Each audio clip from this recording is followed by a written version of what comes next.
my full-time job became managing Puff, and I was doing other things. So even when I let Puff go, for the whole time he was let go, he was always on payroll.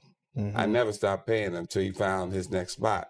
His artists were always still getting per diem, because I didn't do it to hurt him, but obviously, I knew it was time for him to grow. And the only way he could grow was if he was going to have the same kind of corporate conversations that I was subjected to. And then he would understand what he could and could not do.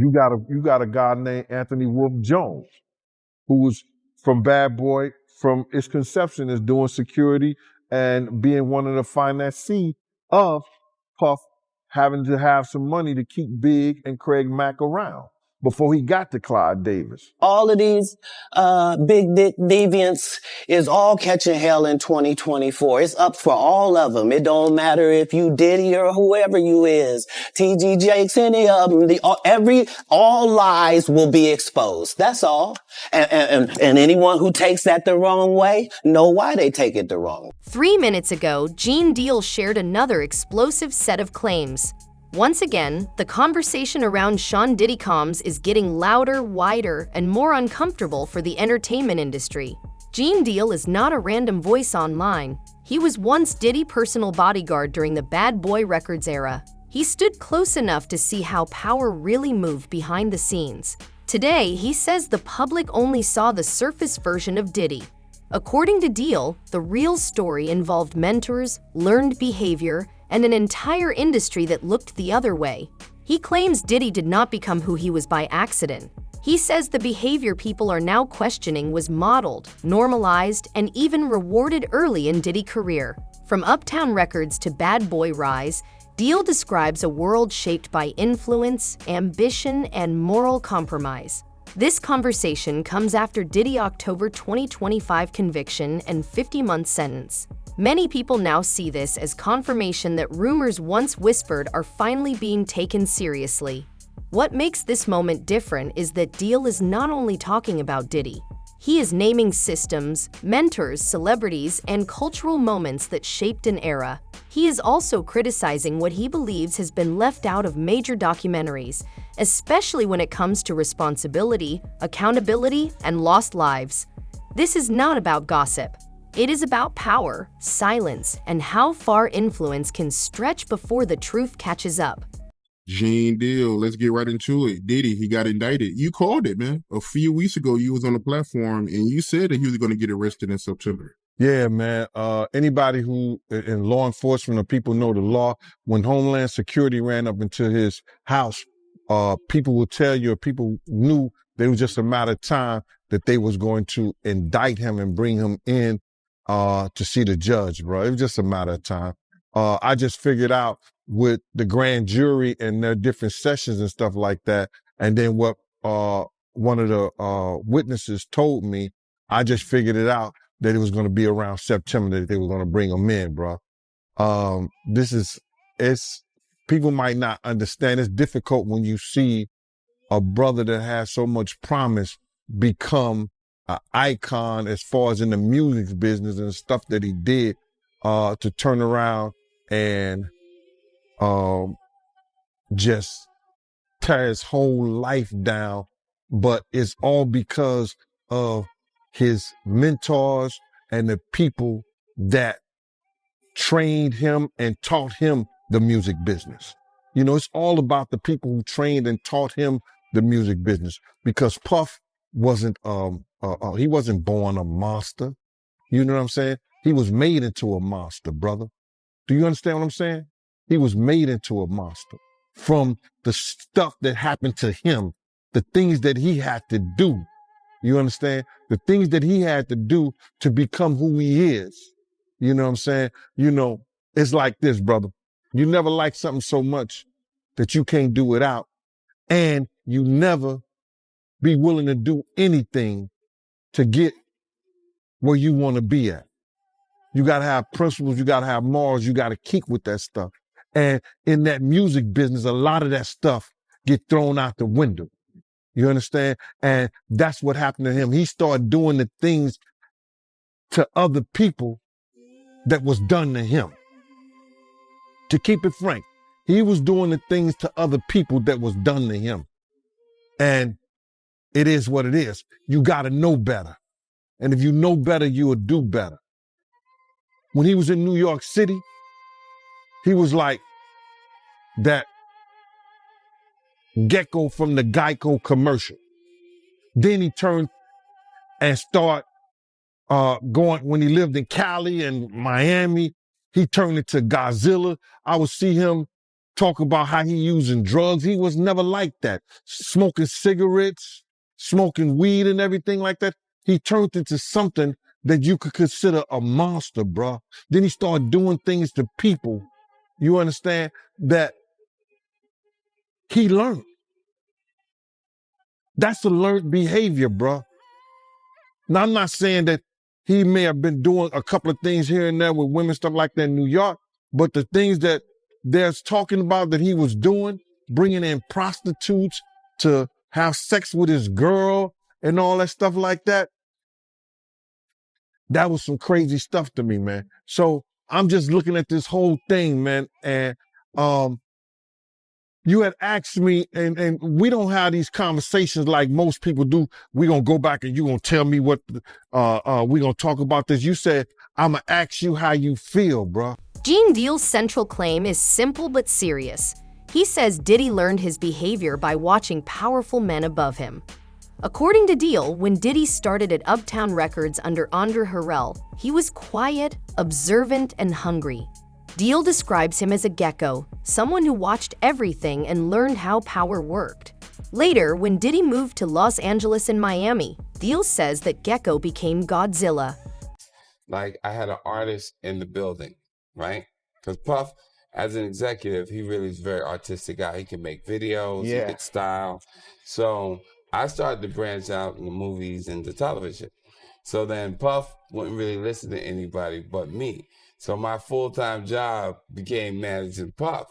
And I was doing other things. So even when I let Puff go, for the whole time he was let go, he was always on payroll. I never stopped paying him until he found his next spot. His artists were always still getting per diem. Because I didn't do it to hurt him, but I knew it was time for him to grow. And the only way he could grow was if he was going to have the same kind of corporate conversations that I was subjected to. And then he would understand what he could and could not do. And the final straw for me was when MCA wanted me to not put out the Biggie Smalls album because they didn't like the subject matter. And they wanted me to tell him he's got to change his tone. And it wasn't up to me, I felt, to tell a generation what they could and could not do artistically. So I knew it wasn't going to work because he was coming from a new space and a new era. The Dr. Dre Chronic album that came out, and that was a major influence over music. So whereas I had Heavy D, who was more like a happy, female-loving, uplifting kind of celebratory artist, Puff's Heavy D was Biggie Smalls. And Biggie Smalls was more like in the streets and telling street stories, and he told them well. And that was a transition in hip-hop. And big in New York. For New York. And Biggie Smalls ended up becoming my favorite rapper of all time. But I didn't want to sit there and be the one confining Puff because the corporation was telling me to do that. I'm not built that way. So I told Puff he needs to go and create his own opportunity. You red hot. I'm really letting you go so you could get rich. And he did, and you guys together, you did as well. Deal alleges that figures like Andre Harrell, Russell Simmons, and Clive Davis created environments where questionable behavior was treated as normal. He claims these men lived without accountability, and Diddy followed that example. Deal says he personally witnessed moments that made him uncomfortable. He now believes those experiences shaped Diddy's mindset about control, excess, and entitlement. When I seen Puff on camera smoking a cigarette, and I said, that's not the Puff that I know. To smoke a cigarette? I believe that opioids addiction changed his whole life and changed who he was. He's quietly an addict. So is he responsible for some of the shit that he did? Because of his addiction, yes, he is. But it has a lot to do with drugs, bruh. And that brother might need some help. Well, do you see any legal problems coming from any of this? It's based on what they find in discovery. We know that we have people that's putting a civil suit against them. We know there's people that's putting a civil suit against them. But in that civil suit, if they find something criminal, then there might be a prosecutor who say, yo, listen to me. I want to bring this in. He alleges that drug use, mistreatment of women, and exploitative industry tactics were treated as normal behind closed doors. According to Deal, once Diddy gained real power, he no longer copied quietly. He escalated. Private gatherings became more extreme. Loyalty was demanded. Silence was rewarded.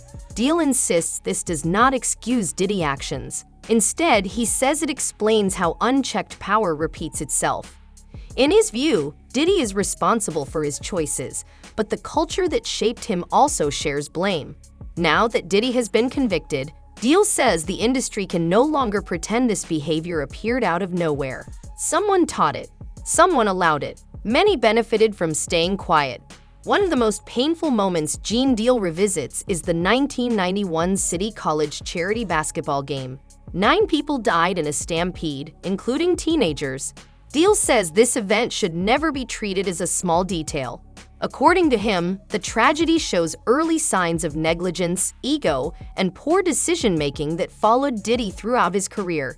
Deal claims his security team was removed the day before the event. He alleges that exit doors were mishandled during the chaos and that money became more important than safety. These claims have circulated for years, but Deal argues they are still avoided in mainstream storytelling.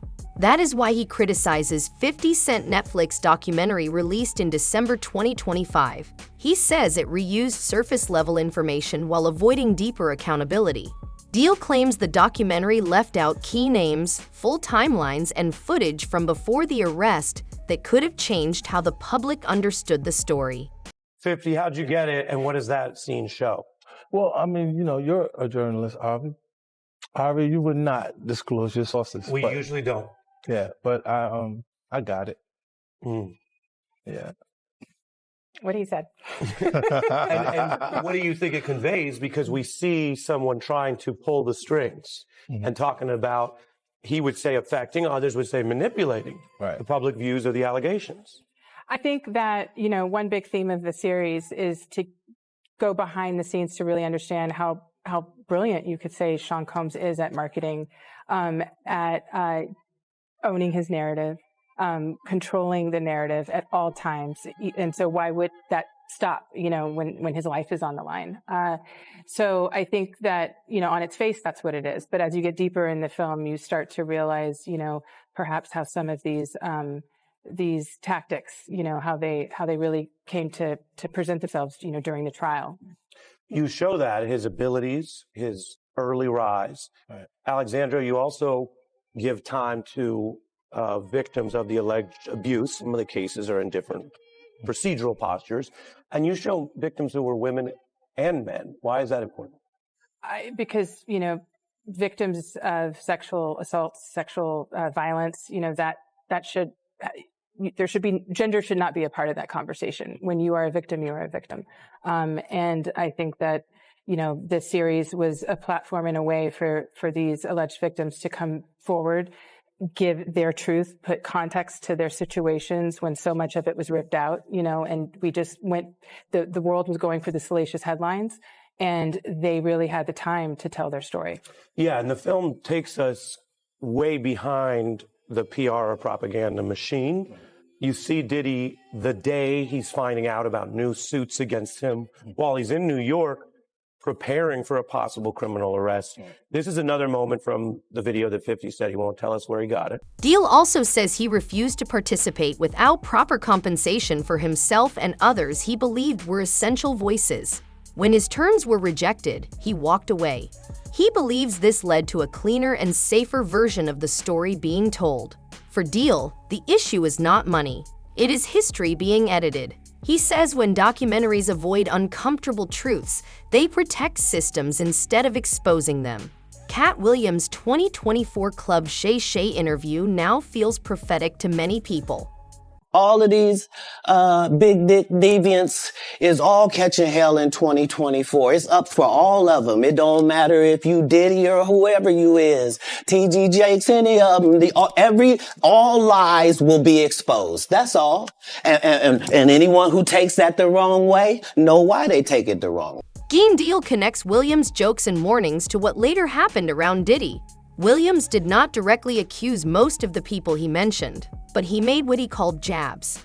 Comments filled with suggestion. Names like Jay-Z, Steve Harvey, Tyler Perry, Kevin Hart, and others were mentioned not as criminals, but as people who allegedly benefited from proximity, silence, or industry protection. Williams suggested that many careers were boosted through relationships connected to Diddy influence. Deal supports this idea carefully. He says he cannot prove wrongdoing by these figures, and as of January 2026, no charges exist against them. However, he claims many attended gatherings, accepted favors, or avoided speaking out when they should have. The most chilling claim involves recordings. Both Deal and Williams suggest that fear, not loyalty, kept people quiet, whether those fears were real or exaggerated. The idea of leverage through silence changed how audiences see celebrity friendships. Now that Diddy has been sentenced, Deal believes more people are nervous, not because they committed crimes, but because they know what they ignored. In today's climate, silence can look like guilt. Deal often returns to one theme.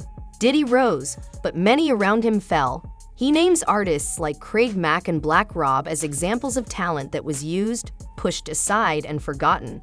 He also talks about the death of Biggie Smalls, suggesting that poor decisions, ego, and unresolved conflicts created dangerous environments. Deal speaks about Anthony Wolf Jones as well, claiming financial disputes and disrespect led to long-term consequences. Again, these are allegations, not proven facts, but Deal presents them as patterns instead of isolated events. This kid told me his life story, bro. I tried to stop these people from going to the party. It was his decision. You understand? That cost that kid his life. Even when I tried to ride on the side of the fucking truck, he gonna tell me, yo, Gene, if you don't get in this car, you ain't gonna never work again for Bad Boy. I should have said, F Bad Boy, and did what I knew to do. You understand? That kid lost his life. It wasn't my watch, but I was there. He had his own bodyguards, but I still was there. I knew something was going to go down. I was willing to ride on the side of the damn car so I could save this kid's life. Now,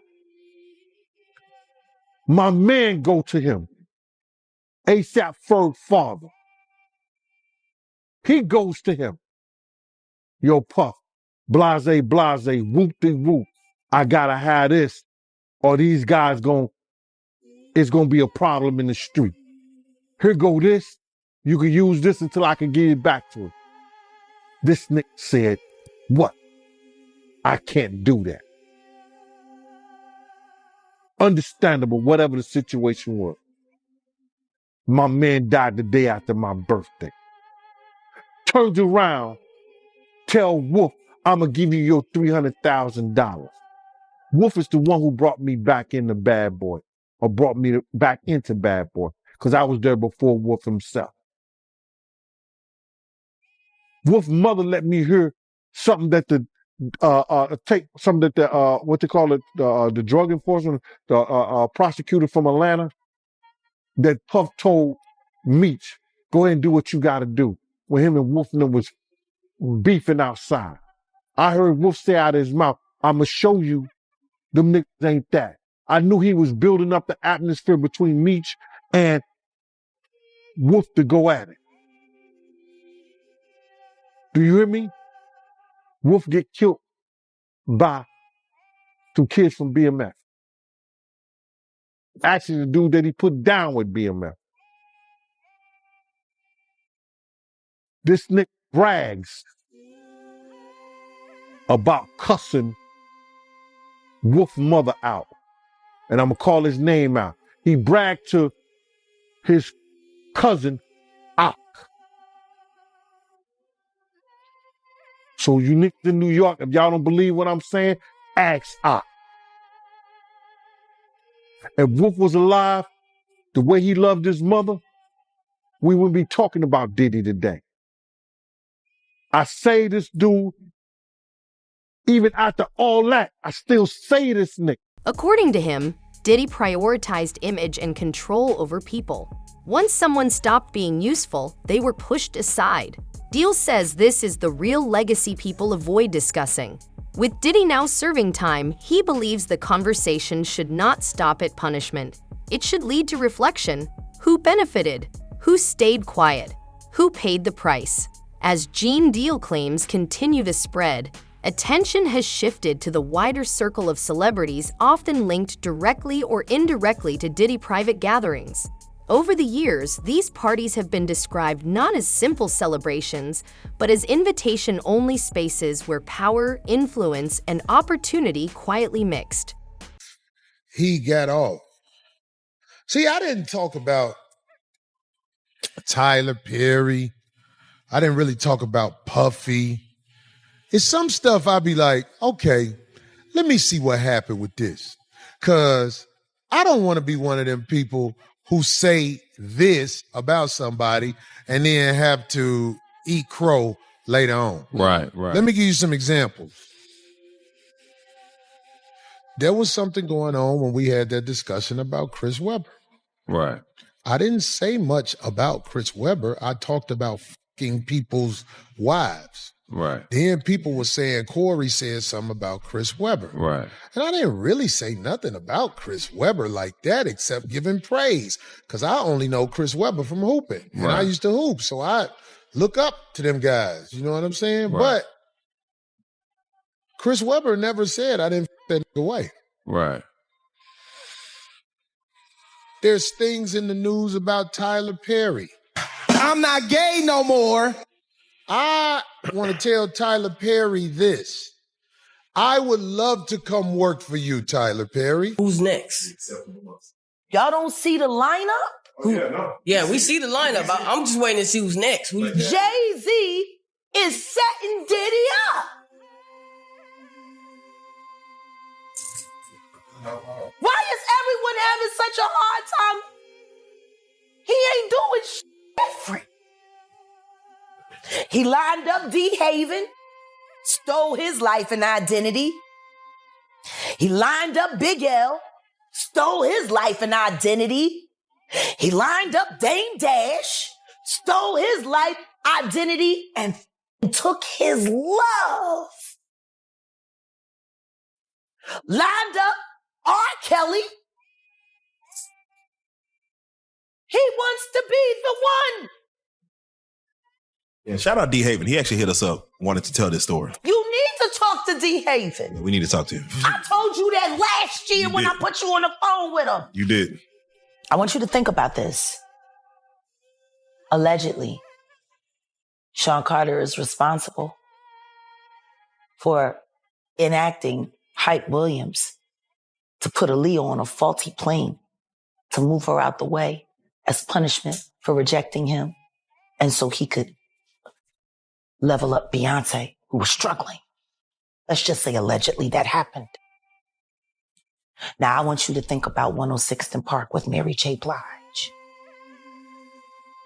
Free, who is a victim of Sean Carter. Yeah. Mary J. Blige, who is a victim of Sean Combs, are sitting there talking about the death of Aaliyah amongst each other. Think about that. You got a Diddy victim, you got a Jay-Z victim, and you got a superstar gone. They know what happened. And yet, they had to sit there and have that conversation like they didn't know who did. Diddy was a big part of this culture. You know, Right. his after parties, you know, were a part of the BET experience. So, you know, life comes at you fast, but, you know, Kevin had to address the elephant in the room. By the way, we should say the Diddy after parties that happen after award shows, that's not what the trial is about. Those weren't freak-offs. The trial is something separate, but still, nobody wanted to be seen as laughing at him. There were some icon awards handed out. Figures like Jay-Z, Kevin Hart, Tyler Perry, Ludacris, Steve Harvey, and others have been mentioned in public discussions, not because of proven crimes, but because of their closeness to Diddy during important moments in their careers. Some critics believe attendance itself became an unspoken agreement. Show up, stay silent, doors open. Gene Deal does not accuse these individuals of crimes, but he suggests many benefited from an environment where questioning authority was discouraged. Katt Williams described these connections as strategic, suggesting that industry success often followed loyalty rather than pure talent. Rumors about hidden cameras, private recordings, and leverage have increased suspicion, even though no public evidence has been shown. In this atmosphere, silence became valuable. For some, keeping distance in public while staying connected in private was seen as survival. Others reportedly created distance only after Diddy legal troubles became serious. As of January 2026, none of these celebrities face charges related to Diddy parties, and all allegations remain unproven. Still, public perception has changed. Fans are revisiting old interviews, jokes, and collaborations with a new perspective. They are questioning whether success came only from talent or was quietly helped by proximity to power. In the end, the controversy is less about what happened at these gatherings and more about what people were willing to ignore to protect their place in the industry. Understand, for the atmosphere that he put those kids in, you got a guy named Anthony Wolf Jones, who was from Bad Boy, from its conception as doing security and being one of the financiers of Puff having to have some money to keep Big and Craig Mack around before he got to Clyde Davis. You know what I'm saying? They wasn't able to tell that story because they didn't have no intel on that story or what went down, or they didn't do their investigations right, which he also led up to the reason why Wolf ain't here today. You understand? They didn't tell that story. They didn't tell a story about Jessica Rosenberg, who was at the City College situation.